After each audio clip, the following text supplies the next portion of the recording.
ជំរាបសួរហើយក៏សួស្តីពុកម៉ែបងប្អូនទាំងអស់គ្នាថ្ងៃនេះសម្រាប់ពីការងារអញ្ចឹងហើយក៏ចង់ចេញមកលេងនៅខាងក្រៅអមជាមួយនឹងធម្មជាតិខៀវខ្ចីពេលខ្លះពេលយើងសម្រាប់ពីការងារពេលយើងបានចេញមករំហែអារម្មណ៍ខ្លះទៅវាធ្វើឲ្យយើងអត់ stress អញ្ចឹងណាបងប្អូនព្រោះអីយើងធ្វើការមួយសប្តាហ៍ពេលដែលយើងបានចេញមកខាងក្រៅចឹងហើយវាធ្វើឲ្យអារម្មណ៍របស់យើងហ្នឹងក៏វាស្រស់ស្រាយជាមួយនឹងធម្មជាតិផងដែរណាមួយនៅប្រទេសកូរ៉េនេះនៅនារដូវក្តៅនេះគឺជារដូវដែលពោរពេញទៅដោយធម្មជាតិលាស់ខៀវខ្ចីចឹងណាបងប្អូនដូចជាបងប្អូនបានទស្សនានៅវីដេអូនេះទាំងអស់គ្នាចឹងផងដែរ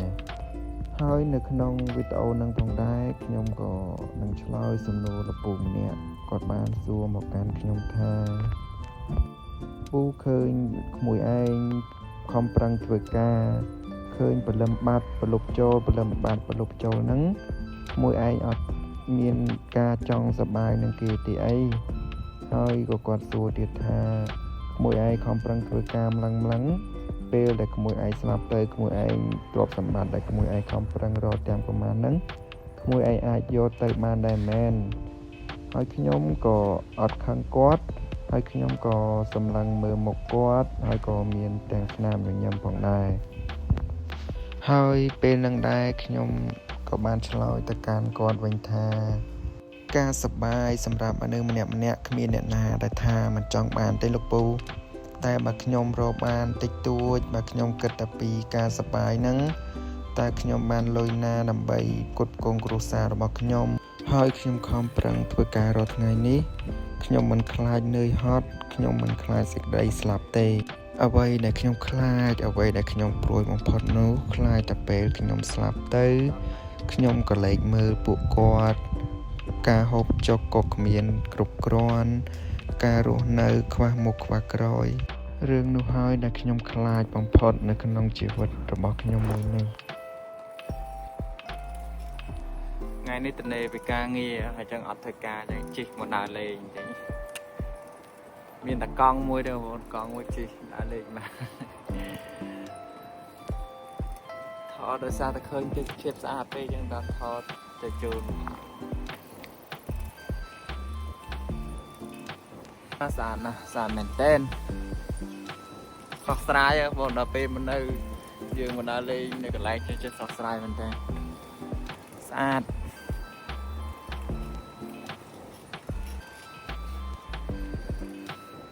ទេសភាពខៀវខ្ចីខ្យល់ត្រជាក់មកក្តីសុខណាស់បងប្អូនហ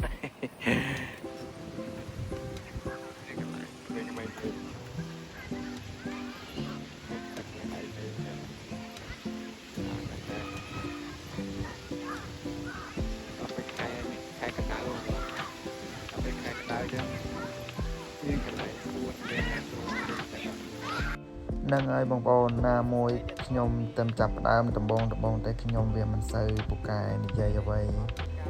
ចឹងហើយសូមបងប្អូនទាំងអស់គ្នាមើលតែសកម្មភាពនិងទេសភាពដែលនៅជុំវិញដែលខ្ញុំថតដើម្បីចែកជូនពុកម៉ែបងប្អូនបានទស្សនានឹងទាំងអស់គ្នាហើយបើសិនជាមានចម្ងល់អ្វីទាក់ទងក្នុងការរស់នៅប្រទេសកូរ៉េនេះបើសិនជាពុកម៉ែបងប្អូនមានចម្ងល់គឺបងប្អូនអាចសាកសួរមកកាន់ខាងខ្ញុំបានខ្ញុំនឹងឆ្លើយនៅអ្វីដែលខ្ញុំបានឆ្លងកាត់អស់រយៈពេល7ឆ្នាំជាងនេះផងដែរ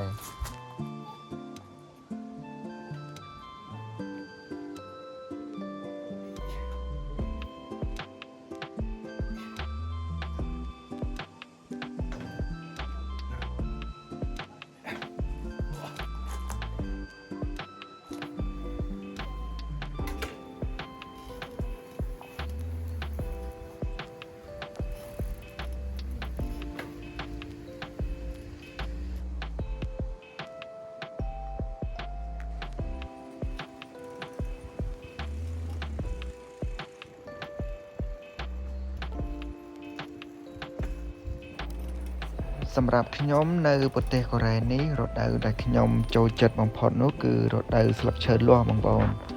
រដូវស្លឹកឈើលាស់នេះគឺខ្ញុំចូលចិត្តជាងរដូវផ្ការីកដោយសារតែនៅរដូវស្លឹកឈើលាស់នេះខ្យល់គឺវាត្រជាក់ស្រួលមែនទែន តែបើសិនជារដូវផ្ការីកនោះគឺវានៅក្នុងចុងរដូវត្រជាក់អញ្ចឹងណាបងប្អូនអញ្ចឹងហើយខ្ញុំណាមួយខ្ញុំចាញ់ត្រជាក់ផង